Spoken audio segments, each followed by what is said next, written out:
Buenas noches para los que nos encontramos de este lado del mundo, de Latinoamérica, por supuesto, Venezuela, nuestra amada Venezuela. Es un placer para nosotros en esta oportunidad pertenecer a lo que sería la serie de ponencias que se están realizando o teleclases en esta plataforma digital que nos brinda un grandioso apoyo para la continuidad de los espacios académicos y continuar en el aprendizaje constante que en este gremio de la medicina nunca se detiene y siempre debemos ir hacia el norte de continuar con nuestros estudios. Bien, voy a comenzar lo que sería la presentación de suturas, pinzas y nudos quirúrgicos. A continuación voy a pasar a la siguiente lámina. Acá. No. Ya. Ajá. Ok. Primero vamos a hablar de un recuento o de unos conceptos por decirlo así, tener una nomenclatura de los conceptos básicos que debemos de manejar, como lo son la sutura, lo que es un punto, un anudado o nudo, que son conceptos que debemos de tener presentes siempre que vayamos a realizar nuestra técnica quirúrgica. Mínima, pero eficaz. Siempre realizando una técnica adecuada y tomando en consideración todo lo pertinente para la realización de la misma, que sería tener el material de apoyo y saber que la sutura tenemos varios conceptos o podemos construir varios conceptos dependiendo de donde hayamos obtenido esta información, la literatura que hayamos consultado. Básicamente es, es, es el proceso en donde cual el médico tiene a reconstruir la separación o la discontinuidad de dos planos que en un cierto momento estuvieron unidos. Afrontar dichos planos se puede realizar mediante un tipo de sutura discontinua o continua. Y a continuación iremos dialogando lo que significa esto de discontinuidad y continuidad. El punto, como bien lo refleja la reseña, nos permite acercar los bordes de la herida y fijar un elemento anatómico o asegurar una ligadura, en dependencia del caso. Y el nudo es lo que nos permite que este punto tenga una firmeza y pueda tener fortaleza para afrontar ambos bordes. Este se puede anudado, dependiendo de la técnica que escojamos, de acuerdo a las necesidades. Tiende a realizarse, por lo general, anudados dobles o triples, dependiendo del tipo de tensión al que se somete este tejido. Bien. ¿Cuáles son los principios básicos que debemos de manejar con la sutura? La unión debe ser hecha por ambos planos, es decir, supongamos que un borde proximal y uno distal, y en el centro de la misma se encuentra la herida. Lo que debemos de primero hacer es afrontar o aproximar. Disculpe, ¿se escucha por ahí un audio? Bien, todo bien, continuamos por acá. Bien, sería afrontar ambos tejidos de forma precisa, presentar lo que sería el borde proximal con el distal y hacer una unión de tal manera que tengamos de forma cuidadosa cómo va a quedar o cómo pretendemos que quede nuestra unión a través de nuestra sutura. Eso sería como un primer enfoque del objetivo que debemos de alcanzar. Estos principios también están acompañados con una buena asepsia-antisepsia en la herida. Se habla en varios consensos de que se debiese utilizar entre 2000 a 3000 cc de solución o de algún líquido que nos pueda servir como un barrido para la superficie que deseamos limpiar o que debamos preparar para luego realizar nuestra sutura. No suturar cemento de tejido vascularizado, es decir, que como lo dice el nombre, valga la redundancia, disculpen, que pierdan la unión con los vasos sanguíneos, que no tengan una irrigación y esto evite que haya una cicatrización adecuada y evitemos un término muy importante que se llama la dehiscencia. La dehiscencia no es más que un término acuñado a la pérdida efectiva de las suturas, de los planos suturados o de los nudos que se han realizado durante un procedimiento quirúrgico. Esto puede ser por una mala técnica de anudado, puede ser por la mala utilización del equipo, como por ejemplo los hilos de la sutura que sean absorbibles cuando no debieran haber sido absorbibles, o inclusive la inadecuada limpieza del paciente o del personal de salud que realiza las limpiezas de forma periódica a la lesión, mejor dicho, a la sutura, el correcto aseo, ya lo mencionamos, y también, por último, también traumatismos o eventos exteriores que puedan ocasionar por múltiples contusiones o heridas o laceraciones, o inclusive mucha movilidad que se le dé a esta, por ejemplo, en las extremidades muy común que por la movilidad se pierda el tema de la presión que ejerce y en la sutura. Y esto puede traer en consecuencia una dehiscencia, muy importante con esto.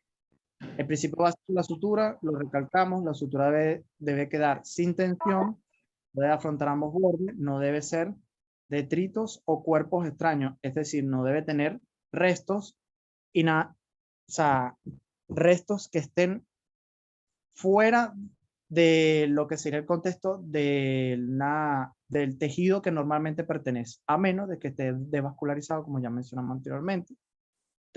Debemos evitar rostros de cristales, de tierra, incluso de otras sustancias externas. En un principio, evitar todo esto que nos puede contaminar la herida y a su vez contaminar a nuestro paciente e incluso evitar la sepsis. ¿Ok?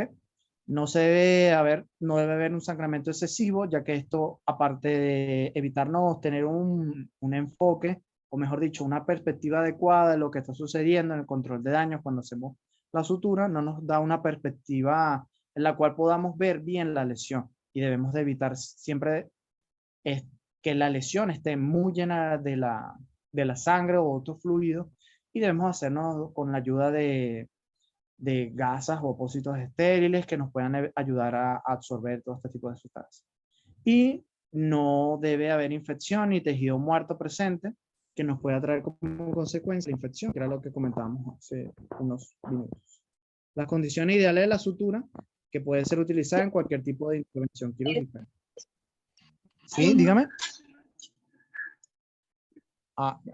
Fíjense, necesito que por favor, lo que se estén conectando nuevos, por favor, muten o quiten el volumen de su micrófono y lo podrán activar una vez culminada la presentación para tener una charla amena en la que podamos compartir y dialogar acerca de dudas o sugerencias o inclusive preguntas que pudiesen tener para irlas evacuando. ¿Ok? Por favor. Bien, continuamos. La sutura, el personal de salud debe de sentirse cómodo y debe de conocer para saber manipular adecuadamente el tipo de sutura. La facilidad y la seguridad del anudado depende también de conocer el tipo de material con el que se está trabajando. Y es importante conocer la adecuada técnica para no incurrir en fallas con la misma.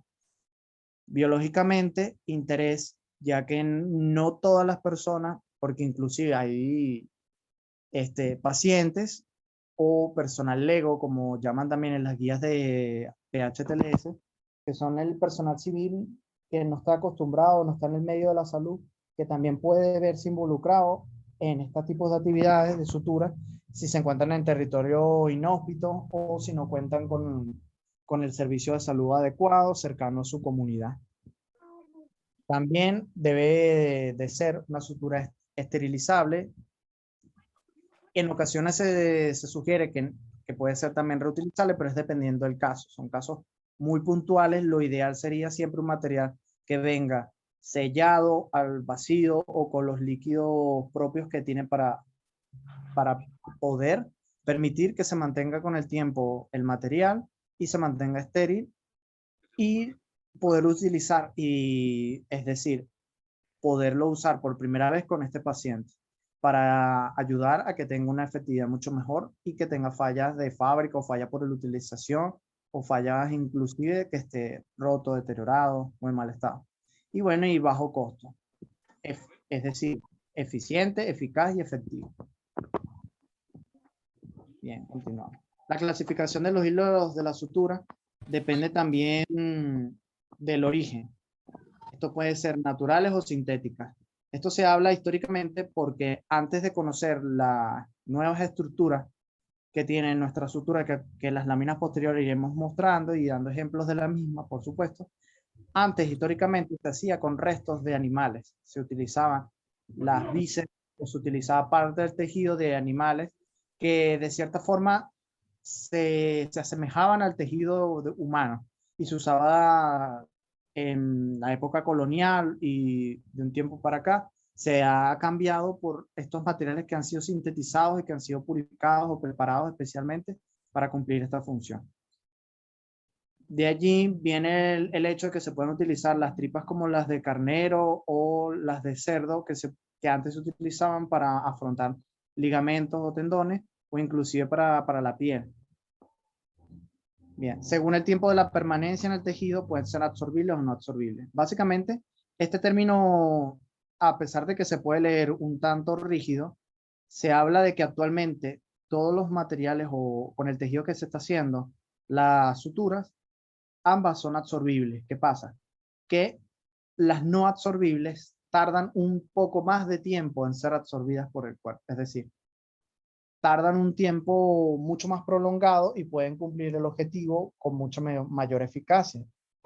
También se habla de unas que de verdad que nunca que se han encontrado incluso durante la 30, 40 años, cuando se hacen revisiones, todavía el paciente permanece con su sutura intacta.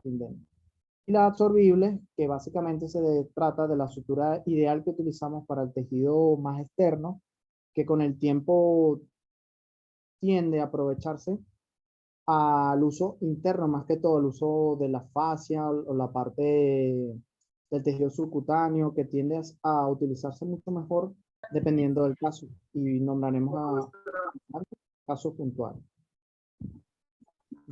Según el número de hebras, ¿sí? Disculpe. ¿No es por allí alguien? Sí, disculpe, doctor. Paola, por favor, se les agradece que apaguen el audio para que puedan disfrutar de la ponencia sin interrupciones ni transferencias auditivas, por favor. Gracias. Puede continuar, doctor Paul. Alan, bueno, muchas gracias. Bueno, según el número de hebras, estas hebras pueden ser monofilamentosas o multifilamentosas. Quiere decir la composición de la misma. Y según su estructura, pueden ser traumáticas o atraumáticas. Es decir, se perfilan en dependencia de las necesidades que vaya a tener el personal de la salud para su utilización. La técnica de sutura se implementa aproximadamente, como la conocemos hoy, desde 1800, mejor dicho, 1920, entre 1852 y 1822, fue la vida de este ilustre Halsted, que a él se debe su nombre, la técnica Halsted. El uso de las suturas con menor calibre posible conforme al tejido que se vaya a suturar.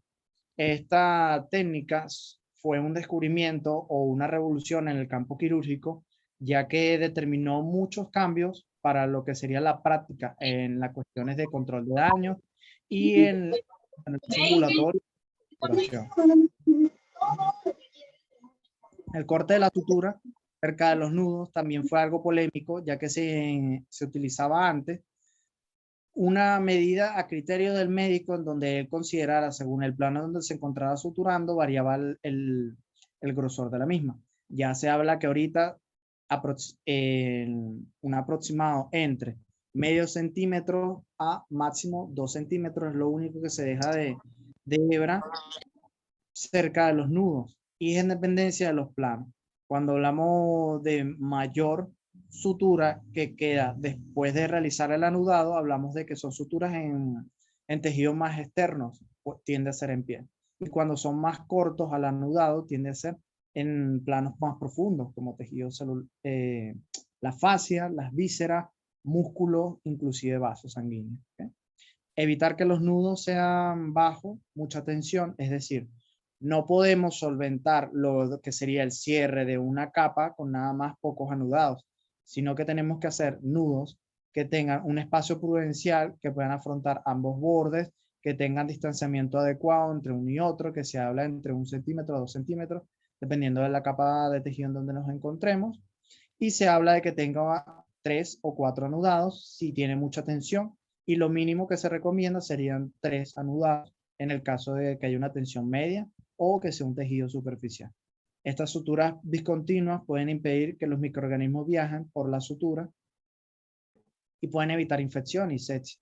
Y una cercana a la otra, dependiendo del espacio, de los espacios muertos que dejemos. Esto se hace para tener un fin estético y una adecuada cicatrización al momento o sea, del tiempo que dejamos después de realizar la sutura y esperar al retiro de la misma, o en el caso tal de las suturas no absorbibles, que se mantengan indemnes a lo largo del tiempo que deseamos. Otra clasificación que podemos utilizar, ya habíamos hablado de según el origen, naturales o sintéticas. Vamos a dar unos breves ejemplos.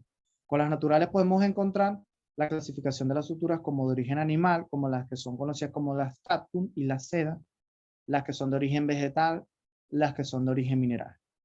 Y las sintéticas son las polidiamidas, poliéster, polidioxanona, ácido poliglicólico, Mala noche, ¿eh? zinc, polipropileno. Todo el tiempo me la pasaron. Bien, estas son a ciencia cierta las que ahorita se utilizan mucho más en nuestro campo laboral, en el área de la medicina, y que irán familiarizándose una vez que tengan la práctica con las mismas. Vamos a la presentación. La clasificación de la sutura también puede ser absorbible y no absorbible. Aquí las vamos a clasificar de permanencia que se tenga que dejar en el tejido.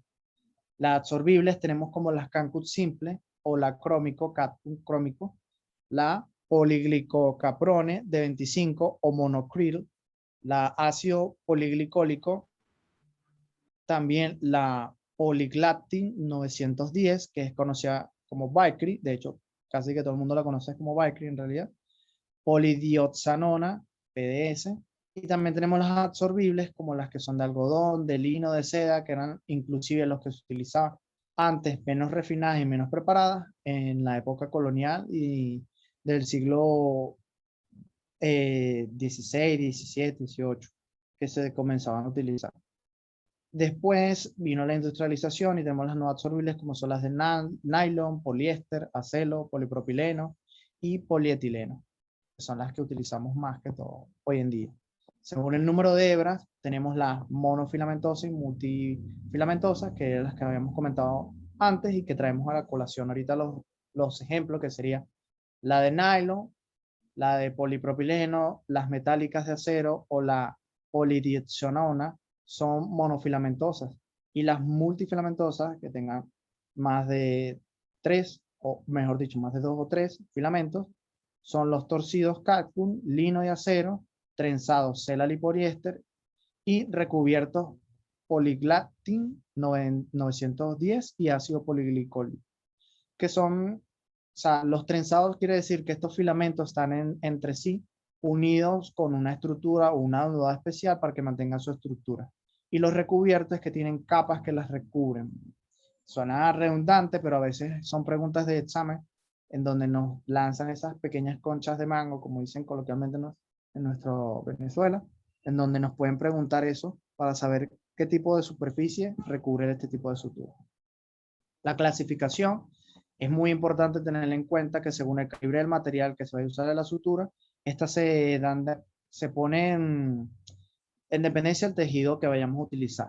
Tenemos que concluir que la dehiscencia, el término que mencionábamos anteriormente, que es importante recordar, y uno o mayor, o sea, un calibre menor puede concluir en una dehiscencia, dependiendo si no lo utilizamos en un adecuado plano.